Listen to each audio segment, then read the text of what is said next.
لله رب العالمين والصلاة والسلام على أشرف الأنبياء والمرسلين وعلى آله وصحبه أجمعين. رب اشرح لي صدري ويسر لي أمري واحلل عقدة من لساني يفقهوا قولي. سبحانك لا علم لنا إلا ما علمتنا إنك أنت العليم الحكيم ولا حول ولا قوة إلا بالله العلي العظيم. اللهم أجنا من النار اللهم أجنا من النار اللهم أجنا من النار. Rabbi yassir wa la tu'assir, amma ba'. Yang dihormati Tuan Haji pengurusi majlis pagi ini, seterusnya tuan-tuan, puan-puan, bakal-bakal haji, bakal-bakal hajah, muslimin muslimat yang dirahmati Allah, alhamdulillah. Rafa' syukur kehadrat Allah Subhanahu wa taala. Masih lagi diberi kesempatan oleh Allah hari ini untuk terus kita sama-sama menghadiri kursus asas haji yang saban tahun dilaksanakan.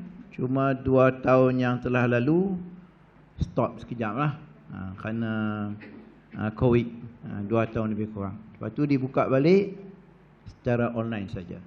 Hanya diberi link itu kepada peserta-peserta yang dapat link tu saja. Yang lain tak dapat.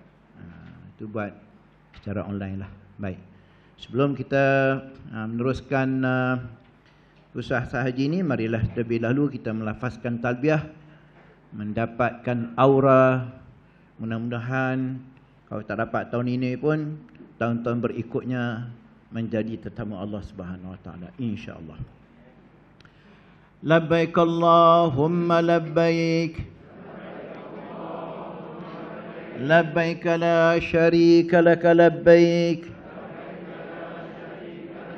إن الحمد والنعمة لك والملك لا شريك لك لبيك اللهم لبيك لبيك لا شريك لك لبيك إن الحمد والنعمة لك والملك لا شريك لك لبيك اللهم لبيك لبيك لا شريك لك لبيك إن الحمد والنعمة لك والملك لا شريك لك. Lafaz talbiyah ni diambil daripada kalimah labbaika. Talbiyah ni dipendek daripada kalimah labbaika.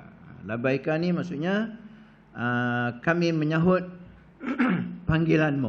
Itu labbaika, kan? Dia lambai lebih kurang gitulah. Macam wangge itulah. Wangge, lebih kurang gitu. Apa ini Tuhan seru kita. Mai. Kami nak sambut panggilanmu. Sebab tu disunatkan melafazkan talbiyah ni kalau bagi jemaah umrah bermula daripada lepas niat ihram umrah sehinggalah sebelum tawaf di Baitullah. Lepas je niat ihram umrah di miqat, disunatkan kita melafazkan talbiyah ni sampailah sebelum kita tawaf di Baitullah. Itu bagi umrah. Kalau haji, lepas je kita apa jenis haji pun, lepas je kita niat umrah, niat ihram haji di miqat, maka disunatkan kita lafaz ni sampailah sebelum melontar di Jamratul Kubra pada 10 Zulhijjah. Lontar dia saja. Lepas tu kita pun tahallul awal. Sebelum melontar tu kita berhenti dah lafaz talbiyah ni. Habis jam melontar kita pun bergunting untuk nak dapat tahlul awal. Lepas tu kita nak takbir pula. Allahu Akbar, Allahu Akbar. Tapi antara umrah dengan haji ni beza, yang ni lambat sikit, lama sikit kalau dalam ibadah haji. Kalau dalam umrah sekejap saja. Lepas miqat tu masuk masjid, berhentilah talbiyah ni, kita nak tawaf pula. Okey. Apa maksud dia? Hamba-Mu datang menyahut panggilan-Mu ya Allah, hamba-Mu datang menyahut panggilan-Mu, hamba-Mu datang menyahut panggilan-Mu. Tiada Tuhan yang tiada sekutu bagimu. Hamba-Mu datang menyahut panggilan-Mu. Sesungguhnya segala puji dan nikmat Dan kerajaan adalah kepunyaanmu, tiada sekutu bagimu. Okey, itulah pasal biah adalah penghayatan dia pada siri yang pertama dulu. Dia punya ulasan dia lah. Baik. InsyaAllah pada siri yang keempat ini, kita akan menyentuh 3 lagi rukun, iaitu sa'i, bercukur atau bergunting, dan yang keenamnya tertib pada kebanyakan rukun. Okay. Yang telah lalu, siri 3 dulu, kita sentuh tentang niat ihram, kita sentuh tentang wukuf dan juga tawaf pada yang telah lalu lah. Okay. So ni kita akan sentuh 3 lagi rukun, sa'i, bercukur ataupun bergunting dan tertib pada kebanyakan rukun. Okey, tuan-tuan boleh rojak slide pun boleh, tengok dalam buku pun boleh. Kalau buku, muka surat 76. Bermula situlah 76. Buku ni kalau ada yang lama pun boleh pakai lagi. Isi dia, konten dia sama aja. Tak ada buku baru ni tawah tinggal 5, buku lama 7, tak sama aja. Cuma dia punya ilustrasi dia berbeza, ni nampak kartun, dia lukis kartun hak dulu, gambar dan sebagainya, tapi konten dia sama. Kalau buku hak baru ni yang ada ni bermula 76. Okey. Dia akan bicarakan kandungan yang akan dibicarakan dalam siri 4 ni, sa'i, pengertian dan syarat sah sa'i, dan amalan-amalan sunat ketika sa'i. Okey, rukun yang kelima, bercukur atau bergunting, pengertian, waktu dan tata cara, tahlul awal dan tahlul sani. Kemudian yang keenam, tertib pada kebanyakan rukun. Okey, ini akan dibicara lebih kurang dalam masa 2 jam lah. Sejam-sejam, lepas tu habislah. Okey. Baik. Rukun haji keempat, iaitulah sa'i. Ini yang senang, ini mudah sikit. Kalau kita tengok daripada banyak-banyak tu, yang ni nampak lebih senang sikit lah. Taklah senang, tapi maksudnya mudah dari sudut amalan. Okey, apa itu sa'i? Berjalan ulang-alik antara Bukit Safa dan juga Bukit Marwah menurut syarat-syaratnya. Okey, Bukit Safa tu yang ditulis dalam tu. Sekarang ni Bukit Safa masih ada lagi, tapi Marwah tu tak ada dah. Tinggal kalau tuan-tuan yang biasa pergi, dia hanya tinggal bekas-bekas dia saja. Okay, dia punya gunung, bukit dia tak nampak. Tapi kalau Safa ada lagi bukitnya. Okay, ada bukit belakang, tapi ditutup dengan cermin ni, supaya orang tak naik atas bukit tu. Dulu dia tak tutup. Jadi bila tak tutup ni, banyak orang naik atas tu. Macam-macam dah orang buat, macam-macam lah. Dia ambil batu bawa balik lah, apa macam-macam hal. Pasal Bukit Safa ni, kalau kita tengok sejarah dia memang hebat lah. Nabi mula-mula nak istihar jadi Nabi, dia atas Bukit Safa tu lah. Dia berdiri, dia panggil semua tu, dia istihar kata dia Nabi. Tu dia turun daripada Isra' Mi'raj, lepas tu 10 tahun lepas tu pula dia istihar Isra' Mi'raj pun atas Bukit Safa juga. Jadi ada sejarah hebat dia pada Bukit Safa. Baik. Yang tak pernah pergi lebih kurang macam itulah. Baik, kita akan jalan ulang-alik antara Bukit Safa menurut syarat-syaratnya. Okey. Lepas tu dia ada lampu hijau. Ayat Kalimantan tu hijau. Saya ingat dari sini ke dah jauh dah, lebih kurang lah. Nak habis bateri ke? Nak boleh tengok? Boleh, sampai belakang. Boleh, nak habis bateri kot.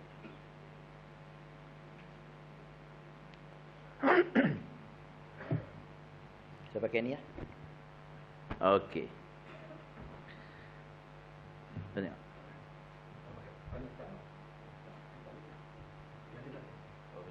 Okey. Boleh. Tak boleh. Baik. Okey. Satu, okey, itu dia punya syarat-syarat sah. Okey, dia punya lampu hijau tu saya ingat lebih kurang sini ke belakang tu lah. Gambar lebih kurang. Tak pun dekat sikit lagi. Baik, kemudian ini dia punya laluan ke tempat sa'i. Kalau kita masuk ke pintu sa'i itulah. Okey. Right. Ini dia bagi gambar-gambar dulu. Okay, ini dia punya Bidayatus Safa ataupun daripada Bukit Safa tempat permulaan sa'i, iaitu Safa start. Maksudnya kalau tuan-tuan mula selepas dia, kan katakan kita bertolak, kita bergerak daripada Safa sampai Marwah, patah balik Marwah, belum lepas daripada signboard tu kita pusing dah, tak mau. Boleh faham? Katakan signboard tu dia duduk sini. Okey, kita sampai sini kita terus pusing. Tak mau. Mesti lepas dia baru pusing. Tak payah naik bukit pun tak apa. Janji mesti lepas daripada starting point ni. Safa start. Boleh? Jangan masuk depan dia. Ni signboard ni signboard dia. Kita masuk depan sini. Lepas tu terus masuk. Kita start betul sampai Marwah 1, patah balik. Nak 2 tu kita pusing depan dia. Terus pergi. So kena lepas dia terus turun. Baru kira 2. Jangan ikut orang. Kita tengok orang ni, kita pun masuk situ. Balik kampung contoh ikut orang, aku sa'i sekejap je. Pasal aku masuk ke depan tu. Udah lah rupa. Ada satu isu sa'i ni juga. 2017 ke lebih 2018 itulah. Jadi dia ni jemaah daripada Taiping lah. Jadi dia cakap, dia kata saya sampai kat Bukit Marwah, saya tak naik bukit Marwah tu, saya potong celah tiang. Saya kata celah tiang. Jenuh mikir. Mana celah tiang ni, saya fikir. Saya kata puan, saya pun tak nampak celah tiang. Dia kata ada celah tiang tu. Saya kata macam ni puan, tengok apa buku macam mana kan. Dia kata betul dia lalu celah tiang. Tak apalah, kira okey ke? Senang gitu. Dia naik sikit tu, patah balik. Okey, nanti dia akan sebut. Tapi pasal ini dia punya permulaan dia, so kena start permulaan dia. Jangan mula selepas dia kalau kita balik kan. Kalau kita nak start tu memang kita duduk atas Bukit Safa tu dah. Lepas tu kita turun lah. Nak balik tu. Nak balik tu yang kita malas nak naik tinggi-tinggi, terus potong depan signboard dia ni. Sedangkan mesti naik sikit, turun balik. Okey. Nampak je senang, tapi silap hari bulan dia salah juga. Ini tinggalan batu Bukit Safa. Maksudnya Bukit Safa tu ada lagi batu dia. Ni rendah dah lama dah. Batu Bukit Safa, tempat permulaan sa'i. Dia tutup dengan, kalau tuan-tuan tak pernah pergi lagi, dia tutup dengan cermin macam ni lah. Supaya orang tak naik khabat tu. Dia tak ada masalah. Apa batu tu, gunung-gunung tak ada masalah. Orang yang bermasalah. Kan? Gunung tu, bukit tu, dia tak ada masalah apa-apa. Tapi orang ni bermasalah. Bila dia tahu cerita tu hebat, macam ni, dia kan nak buat merapuh lah. Itu masalah dah. Ambil, bawa balik batu dia, kikir-kikir, bawa balik, buat azimat. Itu masalah. Padahal bukan dia apa. Dia gunung, dia batu, macam gunung kita. Itu saja. Tapi sejarahnya, Nabi pernah bercakap atas tu. Itu saja. Kalau dia dapat tahu mana Nabi pijak, agama habis tempat Nabi pijak tu, korek buat balik kan. Jangan buat khurafat itu. Ciri pertama dulu kita dah sebut kan. Ciri pertama dulu khurafat yang dilakukan oleh jemaah-jemaah, tapi orang kita ni tak tahulah. Tapi yang saya tahu orang kita ni, dia beli kain Kaabah. Itu banyak. Orang jual kain Kaabah. Potong kain Kaabah ke apa kita tak tahu, warna hitam. Dia jual. Tuan-tuan nak tahu dia kain Kaabah ke tak? Dia di hitam tu, dia sebenarnya dia disulam dengan la ilaha illallah Muhammad Rasulullah. Memang kita nampak dari jauh ni hitam, tapi sebenarnya dia ada tulis tu. Jadi kita tengok kain hitam, beli ya. Bukan. Dia pun attack orang, dia tengok, makcik ni boleh makan. Dia pergi lah, bisik. Makcik kat Malaysia makcik buat apa? Makcik menega sikit-sikit gitu. Makcik beli kain hitam ni, kain Kaabah ni makcik. Kita dengar kain Kaabah ni, macam turun dari langit Kaabah kain tu. Padahal dia buat di kilang ya. Kilang Kiswah. Nak balik pada Hudaybiyah ke Mekah ni ada satu kilang nama Kiswah. Dia buat ni, buat kelambu Kaabah. Kalau esok pencen boleh duduk itu buat kerja. Dia buat kelambu tu. Lepas tu 8 hari bulan dia tutup. Buang hak lama, tutup baru. Lepas tu tahun berikutnya buang, tutup pula. Buang. Dia tiap tahun sama itu. Kalau tuan-tuan nak tengok dia pergi Museum Kesenian Islam sebelah Masjid Negara. Bukan Masjid Negeri ni, Masjid Negara ni Kuala Lumpur. Dah berapa puluh ringgit juga, tak payah lah. Okey. Dia jual ni. Dia nampak boleh makan. Makcik jual. Makcik beli ni, insya-Allah ni orang kata apa, pelaris lah makcik. Kelambu kat bawah makcik. Kita pun mikir, ya juga.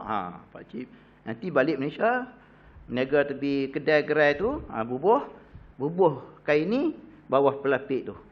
Insya-Allah orang lalu lalang tak berhenti, insya-Allah. Beli ya. Dia beli ya. Oi, lalu lalang tak berhenti memang tak berhenti lalu lalang. Melengung makcik tu. Pasal apa? Kalau buka bawah orang lalu lalang tak berhenti, dia tak berhenti, dia lalu lalang aja. Dan right. Itu tinggalan batu untuk kita kenalilah. Senang nanti kalau kita pergi tengok, ini Bukit Safa. Dia semua main dia tak dalam masjid. Dia tepi masjid. Masjid, lepas tu tepi dia, tempat sa'i. Okay. Kemudian ni kaki Bukit Safa menuju ke Marwah. Ya. Tu dia buat arrow tu. Turun daripada Safa turun tepi. Yang dua tu adalah laluan untuk kursi roda dan orang naik laluan kursi roda ke laluan sa'i daripada Bukit Safa ke Bukit Marwah. Hari ni ada skuter pada. Boleh sewa naik skuter. Saya ingat RM100 kot satu. Boleh naik skuter. Sekali sewa lah. Sampai habis lah skuter. Bukan bawa skuter dari sini. Dia ada sana dah siap-siap. Skuter biasa tu ya. Akan skuter yang tu. Boleh. Kalau nak naik kursi roda pun, boleh juga. Mana-mana boleh lah. Kalau naik kursi roda tu, biar kita tolak. Jangan bagi Arab duduk sandak tiang tu tolak. Mengucap lah kalau dia tolak. Kita tolak tenang sikit. Kan? Kita tolak pasal kita nak buat ibadat. Dia tolak. Dia nak cari makan. Dia serapa lori tanah. Tolak. Baca Yasin atas kursi tu. So kita pergi, kita sendiri buat. Kita sendiri. Biarlah kita macam ni, tak apa. Jangan bagi dia tolak. Okey. Dia tolak ni atas bukit. Turun. Betul dia lari. Mampu. Okay, baik. Kemudian lampu hijau berlari-lari anak sunat bagi jemaah lelaki.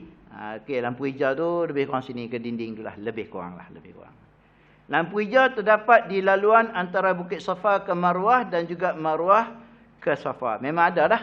Okey, kita pergi sini ada lampu hijau, dari Kalimantan macam ni, yang lampu panjang. Lebih kurang. Lepas tu nak balik pun kita akan jumpa lagi lampu ni. Dan sunat lari-lari anak bagi jemaah lelaki sahaja. Perempuan tak payahlah. Nanti saya tunjuk macam mana style nak lari dia. Bunyi macam lari kan, tapi lari anak lagi, kan? Lari anak. Baik, ini daripada Bukit Safa menuju ke Marwah macam tadi jugalah. Okey, itu dia punya Batnul Wadi. Saya ingat luas ni kot, dah lebih kurang lah. Lebih kurang. Dia punya luas dia sini ke sini, saya ingat lebih kurang luas dewan ni kot. Rasa-rasanya lah. Lebih kurang. Pedak pun besar sikit kot. Sini saja yang boleh kita sa'i. Lain tak boleh. Kalau kita nak keluar pintu tu, dia sana dia ada pintu. Kita keluar pintu, kita sa'i ikut tepi tu. Kan? Tak boleh. Pasal dia bukan Batun Wadi. Dia di luar masjid. Memang orang tak ada. Kita sampai-sampai, ramainya orang. Jom kita sa'i di luar. Kita berdua yang sa'i di luar. Memang tak ada orang. Balik kampung, cerita ke orang. Saya sa'i seorang tak ada. Memang. Tak ada orang lah. Siapa nak sa'i tepi tu? Alamak sa'i lah. Ada je orang. Memang ramai. Tapi boleh buat pelan-pelan. Tak ada masalah. Okay. Memang luah ada. Baik. Kemudian daripada Bukit Marwah menuju ke Safa. Tu ramai dia tu.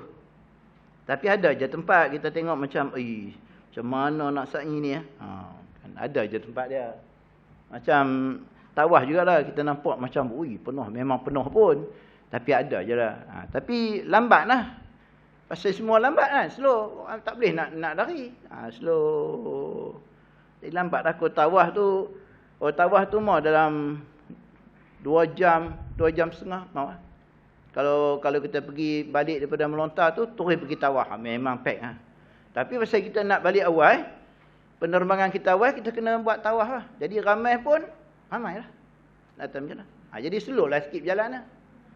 Jadi kalau kita tawaf umrah lebih kurang 45 minit, hak ni mau dalam sejam lebih, 2 jam pun mau. Pasti dia ramai je jalan. Slow. Ramai. Bukan boleh tolak gitu. Tak apalah nak kata macam mana. Kalau kita buat seorang-seorang mana boleh. Okey.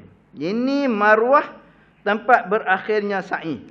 Itu dia ada dia punya tinggalan batu dia tu yang orang jubah ni pegang. Ya, tinggalan batu dia tu. Dia tak nampak bukit dah, tapi dia punya batu-batu macam ni adalah kita nampak lah kesan dia. Okey, kemudian ni kaki bukit Marwah menuju ke Safa. Daripada Marwah kita turun nak ke Safa. Ni laluan kursi roda. Dia bagi gambar-gambar dululah Tengok yang tak biasa pergi tu, dia boleh tengok dulu yang dah biasa pergi, tak ada masalah. Dia tergambar dah, ini rupa, ini rupa. Okey. Baik. Syarat-syarat sah sa'i. Okey, satu, mana satunya? Di bawah. Dilakukan sama ada selepas mengerjakan tawaf qudum untuk haji ifrad ataupun qiran, dan tawaf haji dan juga tawaf umrah. Right. Satu daripada syarat sah ini kena buat lepas tawaf. Tak boleh buat sebelum tawaf. Kecuali haji ifrad. Haji ifrad dia bagi istimewa boleh sa'i dulu kemudian baru tawaf. Itu saja. Kalau kita nak tawaf, nak sa'i lah. Kalau kita buat haji ifrad, kita sampai minggu sudah dia dah sebut, minggu depan, minggu seterusnya nanti dia dah sebut lagi. Kalau kita buat haji ifrad, kita sampai di miqat, kita niat apa? Okey, kita sampai katakan penerbangan tuan-tuan, puan-puan pergi ke Madinah dulu. Okey, duduk lebih kurang dalam 4 hari lah, 5 hari. Okey, daripada Madinah kita nak tolak ke Mekah. Ada lagi lebih kurang 2 minggu lagi sebelum 8 Zulhijjah. Right. So kita sampai dekat miqat daripada Madinah. Bir Ali, ataupun satu lagi nama dia apa? Ada satu lagi nama dia. Selain daripada Bir Ali ada satu lagi. Maidin? Bukan. Apa? Zulhaifah. Nama Zulhaifah. Dia 2 nama. Tapi antara 2 nama ni yang tersahurnya Bir Ali. Bagaimana apa? Bir Ali, Bir Ali. Tiba-tiba satu hari tahun ni dia ubah Bir Ali, dia buat Zulhaifah. Kaya kita itu. Menangis Muhammad Bir Ali. Mana ada? Itu dia nama dia. Zulhaifah. Berapa kilometer pun saya tak pasti lah. 15, 12 gitulah lebih kurang. Sampai situ. Okay, sampai situ, kita nak niat apa? Niat haji. Niat haji lah. Okey, kalau kita niat haji, kita akan jadi haji ifrad. Melakukan haji dalam bulan haji. Buat satu-satu. Buat habis haji baru buat umrah. Jadi bila sampai situ kita niat haji, maka jadi kita buat haji ifrad. Okey, terus ke Mekah. Bila kita sampai ke Mekah, kita tawaf, itu tawaf qudum. Tawaf selamat datang. Kalau kita nak sa'i pun bolehlah. Kita nak sa'i, dibenarkan kita sa'i. Sa'i haji. Bukan sa'i umrah, sa'i haji. Kalau kita nak buat. Kalau kita buat sa'i haji, nanti bila selesai ibadat haji apa semua melontar, kita balik ke Mekah, kita tawaf, tak payah buat sa'i dah. Itu haji ifrad. Tapi kita punya pantang larang panjanglah. Kalau 3 minggu lagi nak 8 Zulhijjah, 9 Zulhijjah, 3 minggulah kita dalam keadaan pantang larang. Tak boleh pakai bajai, tak boleh tak boleh ni, ada 13. Akan disebut depan nanti lah. Duduklah. Jadi nak pergi masjid pun pakai kain ihram, nak pergi kedai, nak tawaf kedai, semua pakai kain ihram. Tidak pun pakai kain ihram. Mandi dia kena buka. Kan? Gitu. Tidak pun pakai kain ihram. Tu yang kena ikat elok-elok. Kalau tidak, tuan-tuan bangkit, siapa pun tak ada dalam bilik. Boleh? Lepas bagi kat tabung haji, saya tak mau tidur dalam bilik haji ni. Penin. Tuan. Boleh? Jadi bila nak buat haji ifrad, spare lah dua ihram kan, dua pasang. Itu dia ifrad. Jadi dia tawaf kudum. Tawaf kudum. Dan baru boleh tawaf, baru boleh baru boleh sa'i. Okay. Sama juga kalau kita buat haji kiran, lebih kurang. Ataupun kita buat haji tamattu'. Haji tamattu' ni 80%. Boleh kata 90% buat haji tamattu'. Kan? Termasuk yang saya cakap ni pun, saya pun tamattu' juga. Berapa kali pi pun, tetap tamattu'. Pasal tamattu' ni lebih santai, senang sikit. Tapi kena bayar. Dah. Haji tamattu', kalau pergi daripada Madinah sampai Bir Ali atau Zulhulaifah, kita niat umrah. Pasal tamattu' ni mengerjakan umrah dalam bulan haji. Jadi kena bayar dam lah. Sampai Mekah, kita tawaf apa? Tawaf umrah. Sa'i umrah. Lepas tu kita pun bergunting. Macam ifrad, dia habis dia tawaf kudum, kalau dia nak buat sa'i, dia pergi sa'i. Dia nak gunting ke tak? Tak boleh lagi. Pasal belum masa dia untuk gunting. Kita yang buat tamattu' ni pasal kita buat umrah. Itu yang kita gunting. Dapatlah satu umrah. Buat lagi.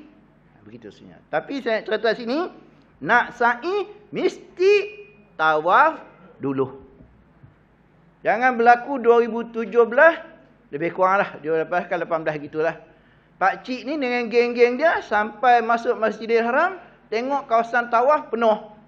Dia kata, jom kita sa'i dulu. Sudah. Baru dia pergi sa'i, lepas tu dia pergi tawaf. Tak sah lah. Melainkan dia tawaf dulu, dia balik, dia sa'i pula. Kan dia sa'i,